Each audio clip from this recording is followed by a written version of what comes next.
За өнөөдөр залуу бүсгүйчүүдэд зориулсан мэдээлэл өгөх гэж байгаа. Учир нь юу вэ гэхээр одоо дөнгөж төрөх гэж байгаа одоо бас тийм ээ залуу ээжүүд за түүнээс гадна дөнгөж нэралчаад байгаа ээжүүд маань бас хүүхний асуудал гэдэг зүйлийг их ярьдаг. Тэгэхээр магадгүй одоо хүүхний сүүндээ одоо тийм ээ сүүний гарцандаа түүртэй үгүй бол одоо хөхөө яаж сайхаа мэдгүй бас буглаа үүсгээд сандарч идэг. За тэгвэл тэр зүйлээс одоо ангижрах бүрэн боломжтой юм аа. Тэгэхээр энэ талын одоо яг та бүхэнд хэрэгтэй мэдээллийг өнөөдөр Абеко компани хүүхдийн одоо эмч төлөөлөгч та бүхэнд яг хэрэгтэй мэдээлэл өгөх гэж байна. Тэгэхээр залуу ээжүүд анхааралтай заавал сонсорой гэдгийг хэлмээр байна.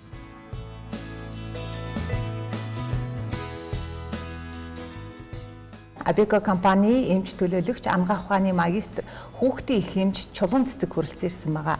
За танд энэ өдрийн мэнд хүргэе. За танд ч гэсэн өдрийн мэнд хүргэе. Өнөөдөр дөнгөж төрсэн залуухан ээжүүдтэй одоо хэрэгтэй мэдээлэл өгөх гэж байгаа бас их баяртай байна тий. Тэгээ тэр дундаа хөхний саалтур гэдэг талаар одоо ярилцсанаа гэж байгаа тийм. Тэгэхээр та бидэнд хэлэхгүй хөхний саалтур гэдэг нь одоо дөнгөж төрсэн ээжүүдэд тийм их чухал ер нь тийм ач холбогдолтой зүйл одоо. За хөхний саалтур гэдэг маань дөнгөж төрсэн хөхүүл ээжүүдийн маань хамгийн одоо чухал хэрэгцээ байдаг. Яагаад хөхний саалтур ийм их одоо хэрэгцээтэй байгаа юм бэ гэхээр жирэмсэн одоо дөнгөж төрсэн ээжүүд эхний 1-2 хоногт сүү орохгүй байжгаад 2 дахь өдрөөсөө сүү ороод яг сүү орж эхлэхээс ихсвэлээ 2 хөхн одоо хатуураал зангираал тийм ээ. Тэг яг энэ үед ээжүүд маань нөгөө эмзэглээд хөхөө сааж чаддгүй. Тэрнээсээ болоод хөхөө боглуулад хагалуулдаг тийм ээ. Тэгэхээр энэ өнөөдрийн нэвтрүүлгийн ач холбогдол нь юу юм бэ гэхээр энэ төрсэн ээжүүд маань ямар нэгэн тийм хөхний асуудал, хөхний хүндрэлгүй хүүхдээ хөхүүлж эрүүл өсгөөсэй гэдэг үднээс энэ хөхсний саалтурын талаар мэдээлэл өгөх гэж энд одоо ирсэн байна тийм ээ. За тэгэхээр хөхний саалтурыг бид яагаад хэрэглэх ёстой юм бэ гэхээр энэ хөхний саалтур маань өөрөө хүүхдийг хөхөөр хооллохыг л дэмжих бүтээгдэхүүн. Яагаад тэгэхээр Дэлхийн эрүүл мэндийн байгууллага болон манай Монгол улсад ч мөрдөгдөж байгаа хууль нь болохоор хүүхдийг 6 сар хүртэл дагнсан хөхөөр хооллох гэдэг ийм одоо зарчимтай байдаг. Гэтэл бид нөгөө ажилдаа орчиж जैन төрөөд тийм ээ. Тэгэхээр хүүхдээ бид өдрийн цагаар одоо яаж одоо энэ ээжийн хөхнөөс гарахгүйгээр хооллох вэ гэхээр хөхнийхэн сүг тийм ээ саалгаж аваад тэгээд энэ одоо угжиндаа хийгээд хөхүүлчих нэгдүгээрт. Хоёрдугаарт ээж маань хөхөө сааж үлдээхийн тулд цэвэрхэн одоо юмд сааж тийм ээ бохор оруулахгүйгээр одоо саах хэрэгтэй байдаг. Тэгэхээр энэ хөхний саалтуурыг бид нар ямар үед хэрэглэх юм бэ гэхээр одоо ээж маань дөнгөж хөхний сүв ороод хөх зангирч байгаа. Энэ үед хөхийг суллах зорилгоор хэрэглэнэ нэгдүгээрт. Хоёрдугаарт ээж маань яг хөхээр саяны миний хэлсэн 2-оос дээш цагаар газагшаа гарах тохиолдолд хөхөө сааж орхин тийм ээ. За гуравдугаарт ээж маань яг хөхээр дөнгөж төрсний дараа нойрны дутагдалд ордог тий ээж маань мэдж байгаа тийм ээ. Ойрхон сэрдэг. Тэгэл дөнгөж ингээ хөхтөө хөлөөл унтаад удааг байтал дахиад сэрэх болдог. Ингэж жагаад нойрны дутагдалд ороод нөгөө депресд орох төрсний дараах ийм одоо магадлал өндөртэй байдаг учраас хөхнийхөө одоо сүг сааж орхиод нэг ядахнаа 4 цаг сэрхгүйгээр унтахын тулд хөхөө сааж орхих хэрэгтэй байдаг тийм ээ. Хүүхэд бол дөнгөж төрснийхаа дараа хөхнийхөө сүг сулж чадахгүй штэ. Маш бага ходоодтай байдаг учраас ходоодныхаа хэмжээнд тохирч хөхүүлнэ үлдсэн сүү яах нь нөгөө хөхн дотроо байгаад ингээд явах гэхээр хөхний сүний гарцанд нөлөөлнө. Тийм учраас нөгөө хүүхдийг хөхүүлээ хөхөөсний дараа үлдэгдэл сүгээс саах зорилгоор энэ хөхний саалтурыг хэрэглэнэ тийм ээ. Зөв хэрэглэх нэг 4-5 зарчим байдаг. Тэр нь юу юм бэ гэхээр энэ хөхнийхөө бүтцтэй холбоотойгоор тийм хэрэглээ байгаа. За одоо энэ хөхний гадаад бүтэнц болохоор хөхний толгой энэ байна. Тэгээд нөсөө энэ бор хэсэг тэгээд их бие. Дотор талынхаа хэсэгт болохоор энэ нөсөөний ард нэг одоо ээжийн мэмэнд 35-аас 48 юм аалсны тор шиг судсаар сүү орж ирж идэг байгаа. Тэгэхээр нэг жижигхэн судсанд нөгөө сүү уураг хоёртойгоо нийлээд нөгөө хүүхэд маань энийг гүйцэд хөхөж сулж чадахгүй штэ. Тэгээд зангирах юм бол тэр маань хөндүүрэлдэг. За ингээд бид нар яах вэ гэхээр хүүхдээ гүйцэд хөхүүлж агаад тэгээд нөгөө 35-аас 48 цоргыг нээж хөхүүлэхийн тулд хүүхдэд зөв амлуулах зөв хөхүүлэх хэрэгтэй байдаг тийм ээ. Тэгэхээр хүүхэд маань одоо энэ бол яг одоо стандарт хөхний нөсөө гэж ярьдаг тийм ээ. Ер нь бол хөхний нөсөө ямар стандарттай байх вэ гэхээр нэг яг одоо энэ миний энэ модель шиг л байдаг. А тэгтэл зарим ээжийн хөхний нөсөө ингэр дүр нөсөө байдаг. Энээс арай томхонч нөсөө байдаг. Тийм учраас хөхний товчноос 1.5-аас 1.8 см-ийн зайтай ийм хэмжээний хүүхэд ингэж гүйцэд хөхөж чимээ тэр олон 30 40 судсыг нээж сүүгээ гаргаж хөхдөг. Дутуу хөхөлчих юм бол бас чадахгүй байх нь шүү дээ. Тэгээд нэг жоохон хөхөөл хөхнийхэн толгой мултраад идэг. Тэгэхээр хүүхэд маань бүр энэ олон сувгийг гүйцэд нээхин тулд нэлээд лав өнгөж ээжж цуцаа. Тийхгүй л ах юм бол нөгөө дутуу хөхөгдөд дутуу өгсөн хөхөө ядарч जैन сүлдэж जैन нэг жоохон унтаж агаад босоод гэд ингээ хойшлогдох юм бол сүү зангираад ингээд нөгөө ээжийн хөхний асуудлууд үүсдэг байгаа юм. За тэгээд ээжүүдэд анхааруулж хэлэхэд одоо төрөх гэж байгаа ээжүүдэд сонсч ээж болно, төрөөд удааг байгаа ээжүүдэд сонсч ээж болно. Тэгэхээр ээжүүдэд анхааруулж хэлэхэд яг юу вэ гэхээр ерөөсөө хүүхдийг хөхөхдөө гүйцэд хөхүүлээд тэгээ нэг хөхийг 25-аас 30 минут хөхүүлнэ.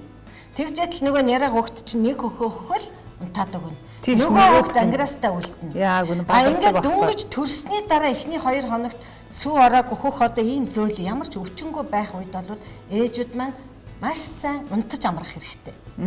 Яагаад гэхээр нөгөө ээжүүд маань нөгөө төрөхөө твдэхдээ за миний хөө төрсний дараа нөгөө уурганд гараа сүү зангираад аюул болдгий шүү. Миний хөө сүүгээ сайн саагаад мэмээ саагаад байгаараа гэдэг мессежийг ээж бүхэн авчаад твдчихдэг. Тэгэл төрснийхаа дараа нөгөө хоосон мэмээ ингээ саагаад ядраа суугаад идэг. Энэ бол ээжүүдэд маш ноцтой сөрөг нөлөө үзүүлнэ ядрах тийм ээ. Тэгэхээр яг хөөхөр сүү энэ хөхөнд сүү орно гэдэг маань өөрөө онцгой мэдрэмжтэй орж ирдэг. Ингээд нэг сувс сулхан байсан хөх 2 дахь өдрөөс ихсүүлэл нэг унтаад босоход чинь 2 хөх чинь сэрийгээд хатуураад хавдаад гар өргөж чадахгүй болдог. Яг энэ үед л ээжүүд нойроо асах хэрэгтэй байдаг. Тэрнээс өмнө л тайван унтна хэдий ч нэ унтна ээж хүчтэн хэрэг нөгөө төрөх гээд хамаг хүчээ шахацсан хамаг эрчим хүч нь алдагдсан байгаа ш. Тэгээд мемэд цаах чадалгүй болчдөг. Тэгэнгүүт ээж нь унтах нойроо хасаад мемэндээ ажиллана. Яаж ажиллах вэ гэхээр зангирсан хэсэг бүхэндээ массаж хийн. Ингээд одоо хорооны өндгөөр массаж хийн. За одоо энэ харагдах нөхцөл байдлаас болоод мем энэ тэнтэй зангирдаг штэ ингээд. Тэгтээ энэ тэнтэй хаана ямар судсанд бөглөрсөн байна гэдг нь л хүндүрлэнэ. Тэгээд гар хөрхийн аргагүй гар хөрөнгөт л бүх бие рүү арзаагаал өвддөг тийм ээ. Тэгээд халуурах газ байгаа юм шиг болдог. Яг энэ үед нь ээжүүд маань айц сандрах хэрэггүй. Твдэхгүйгээр харин өөрийнхөө хүчийг шавхаад зангираа бүр дээр массаж хийн. За энд зангирсан бах юм бол эсрэг талаас нь яг нь гараараа тулж өгнө. Тэгээд цагран маягийн хөдөлгөөнөөр массаж хийгээд тэгээд саалтураараа саана. Энэ зангираа дорой гарангуут нөгөө хорон хүндүрч юу ч гол сайхан эвэрүүл болж байгаа юм шиг болно. Ингээд 2 хөхөө хоёулангийн адилхан энэ зангираа гаргахын тулд доор хаяж 2 3 4 цаг суух болдог. Тэгэхээр дунд нь жоохон амарч байна. Тэгэхээр ээжүүдийг төрсний дараа арын баг гэж яддаг ш нөгөө асран хамгаалагч нар тэд нар нь хоолыг бэлдэж өмнө нь тавина. Бүлээ усаа байнга одоо энэ стакантай юм аягтай бүлээ усыг хажуудаа байнга тавиад ууна. Ягаад тэгэхээр бүлээ ус маань бүхний сүний гарцыг нэмэгдүүлнэ. Тэгээд дээрэснийх нь ээжийн нөгөө маш их цээж нь хатаж ам цангаж идэг учраас амны цангаа гаргаж өгнө.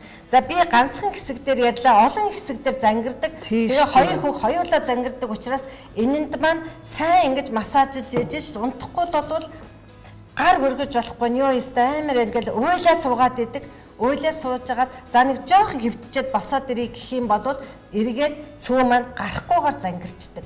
Тийм учраас би дөнгөж сүү орж ирсэн мэдрэмж төрсөн 3 дахь 4 дахь 5 дахь хоногийг маш сайн сүүгээ саа.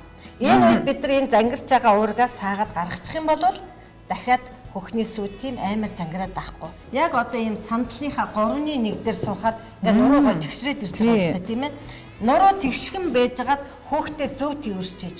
Хүүхдийн толгой бугалганы нуглаасан дээр энэ гар өгцгөн дээр ингэж хүүхдийг тэгшхэн тэрврээд хүүхдийг зөв хөхүүлж ээжэж. Зөв хөхүүлнэ гэдэг маань яг вэхээр нөгөө мемнийхаа толгойг гүйцэд оруулж өгнө. Гүйцэд оруулж өгöd хөхөх юм бол ямар ч өвдөлт байдгүй хөхөнд. Нэг хорсох юм уу, нэг час гих эвгүй мэдрэмж төрөх юм бол хүүхдээ хөхүүлэхгүйгээр буцааж гаргаад дахиж хөхүүлнэ гэсэн. За тэгээд зөв суун хамгийн нэгдүгээрт. Хоёрдугаарт яг вэхээр массажлан зангираануудаа. Тэгнь. За гуравдугаарт яг вэхээр хүүхдээ хөхүүлээд хөхүүлсэн байгаа шүү дээ эхлээд. Заавал хүүхдийг хөхүүлж ээжж араас нь салтураараа саана. За тэгээс массажлсан хөхүүлсэн сүү жоохон массажлаад ингээд сангуут болвол сар гэж сүүн гарна. Цаасан сүүгээ болохоор удандаа хийгээл хөлдөөгчтэй хийгээд байна гэсэн үг шүү дээ. Хөлдөөгчд болохоор 3-7 хоног хадгалах юм боломжтой хөхнээс одоо сүү хадгалах уут байдаг тийм ээ.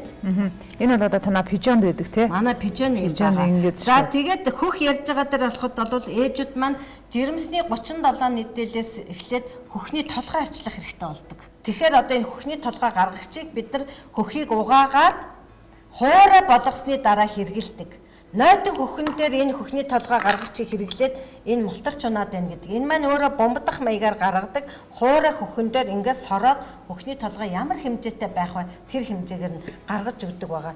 Энэ пижоны энэ хөхний саалтур маань өөрөө яг хөхөлт амралт гээд яг хүүхэд ээжийнхэн хөхийг хөхж байгаа юм шиг ингэж саадаг. Хөхний толгойг садаруулцдаг гэж ярьдаг тийм. Тэгэхээр энэ бол Япон улс гэдэг маань өөрөө маш их судалгаа шинжилгээнд суурилагдаж хийдэг учраас энэ маань олон ээжийн одоо хөхийг сааж ийм одоо дэглэмээр хөхөлт амралт. Тэгээ ээжээс ямар ч одоо юу хүч гарахгүй. Тийм бэ. Энд төрөхөд ер нь яг хамгийн чухал хэрэгтэй юм нь юу гэдэг юм бэ гэж асуудаг. Тэгэхээр би одоо юу гэж хэлдэг вэ гэхээр энэ хөхний саалтур бол маш чухлаа. Яагаад гэхээр дөнгөж төрсний дараа ээжийн хөхөнд одоо сүү орохгүй зөвхөн нэг ангир ургийг 24-өөс 48 цаг хөх нь шүү дээ. Ангир ураг маань өөрөө туслаар гараад 1-2хан туслаар уудаг. Гисэн хэдий боловч тэр хүүхдийн юугаар шаардлагашгүй маш их шимт хэмжээлтэй хүүхдийн дархлааг сайжруулах хамгийн сайн хоол байдаг. Ээжүүд 2 хоног дотроос сүү орохгүй. Тэгээ сүү ороогүй гэдэг учраас яах вэ гэхээр нэг юм уу 2 удаа л нэмэлт сүү өгдөг. Гэхдээ тэрийг нэрээ эмчийн зөвлөмжөөр өгнө. За одоо чи нэг хүүхдээ нэг удаа сүү өгчгөө гэд эмчнэр өөрсдөө хэлдэг. За тэгх тохиолдолд өгч хэрэгтэй болдог. Тийм учраас одоо яг ингээ хүүхд нь уйлаад идэг сүү өгөхт нь өгчөнд явуулаад байх. Тэгэхээр саалтур маань өөрөө өгчтэйгээ өгчнийхаа хөхөлттэй хамт байдаг тийм ээ. За ингээд нөгөө өгчний хөхөлт тэгээд тэрийг ариутгахын тулд нөгөө угж угаах шингэн гэж байдаг. Тэрийг нэг жижигхэн одоо савтайг тэгээд өгчний хөхөлт угаагчтай ийм 3 юм аваад ороход л энэ ээжэд бол хангалттай. Тэгээ босод зүйлийг бол гарч ирж байгаа л авна шүү дээ. Одоо хүүхдээ угаах савн одоо шампунь, тосмос одоо тийм тэдний болохоор гарч ирж байгаа давна гэсэн үг. За хөхтэй холбоотойгоос манад энэ хөхний толгой хагарахаас хамгаалсан юм тос байдаг.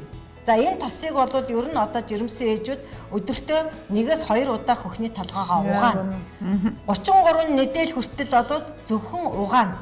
Угаагаад хатаагаад хөхний толгой болоод нөсөн дээр энэ хөхний толгойноос хамгаас энэ тосоо төрхөж өгнө. Ягаад гэхээр чиглэг нь хадгалах юм байна тийм ээ. Тэгэхээр маш сайн угааж авах юм бол төрсний дараа хөхний толгой ер нь хагарахгүй шүү. 33 недэлээс дээш болоод ирэнгүүт харин хөхний толгойд хөрж хөхний толгойг ээжүүд толгойн арчилгаа хийн тийм ээ. Угаалаа хатаалаа толгой гаргачаа хэрэглэлээ. Тэгээд хөхнийхөө толгойноос бариа цагийн зүйний дагуу эсрэг ингэж татаж хөхний толгой гэдэг маань өөрөө яах вэ гэхээр ингээ харахад бид нар барихад маш зөөлөн боловч энэний бүтцэн нь өөрөө маш олон мэдрэлийн судасны бөөгнөрл байдаг. Тийм учраас нөгөө хорон хөндөр болоод идэг шүү дээ. Хөхний толгой ганц хөхөлтөөр л хөндөр болчихдог. Тэгэл жоохон урагдал цувралт энэ үсч болдог тийм ээ. За мөн одоо төрсний дараа нөгөө хөхний сүү гоождаг. Тэгэхээр энийг хөхөндөө одоо хийх юм хөхний одоо памперс гэж ярьдаг юм да. Одоо хөхний памперс. Тэгээд яг ийм одоо энэ одоо хөхний одоо хөндөөрлцэн тийм ээ. Зарим толгой нь одоо хагарцсан энэ төр толгойг бол нөгөө одоо өрөхгүй эндээ ийм цавуутай. Энэ цавуугийн нагаад левчгэндээ наачин ингээ мемрүүгээ харуулаад тийм ээ. Тэгэхээр энэ маань нөгөө сүү одоо нөгөө хүүхэд уйлах за энэ сэрхнүүдээ гэл ингээд сүү саймшрал гоождаг шүү дээ. Тэр гоожсон сүүг шингээж авдаг. Тэгэхгүй бол нөгөө шингээхгүй болохоор нөгөө гоожоод хатаад нөгөө левчг маань дардаагаад бид нар зөндөө левчг цоолж ирсэн шүү дээ тийм ээ. Тэгэхээр одоо бол ийм сайхан хөхний сүү одоо шингээдэг ийм памперс гэдэг ийм зүйл байгаа. Та нар Пижон Монголиа гэдэг фэйсбүүкээр ороод үзээрэй. Манай хөхтэй холбоотой ашиглахааны юмнууд байгаа. Бас ээжүүд маань яг хөхөр маш их сайхан 50 унтаж амрах хэрэгтэй нэгдүгээр. Хоёрдугаар шингэц сайтай шингэн хоолыг ойрхон идэх хэрэгтэй. Жин нэмэх одоо гурлийн юмыг бага идэнэ. Харин ногоон төрлийн ногоо орсон шингэц сайтай зөөлөн ногоо голдуутай ийм хоолыг. Тэгээд нөгөө мөхтэй шөлөө уун ийм хоолыг бол ээжүүд маань маш сайн идэх хэрэгтэй. Тэгээ хамгийн гол нь ээжүүд маань тайван байх юм бол хөхний сүүний гарц далаа шиг орно. Ер нь тэр сүү элбэг байх үедээ маш сайн уутанд хийгээл давхар одоо ингээд уутантаа хийгээл Тэгэл лацыг тавиал энэ дээр ноон сар өдөр цаг минутаа секундтэй нь бичнэ. Тэгээд мэдэн миллилитртэйгээ бичнэ. Тэгээд энэ лац онгоолоо энэ түгжээ онгоолоо сүүгээ энүүгээрээ хийчихнэ. Буцаад гаргахдаа хийсэн газраараа гарахгүй заавал энэ болонд нь хайжлаад угж руугаа хийгээд тэгээд тасалгааны температурт халааны эсвэл буцалсан ус нь дэвтэж халаанд хизээж буцалгаж болохгүй хөхний сүг. Дэлгэрэнгүй мэдээлэл доогуур гарч байгаа утсандаас та бүхэн бас хандаад эмчээс бас зөвлөгөөг авч олно шүү гэдэг хэлмээр байна. Тэгээд амралтын өдөр ийм сайхан зөвлөгөөг ингээд манай залуу ээжүүдэд өгсөн чулуун цэцэг эмчтэй баярлалаа. За баярлалаа.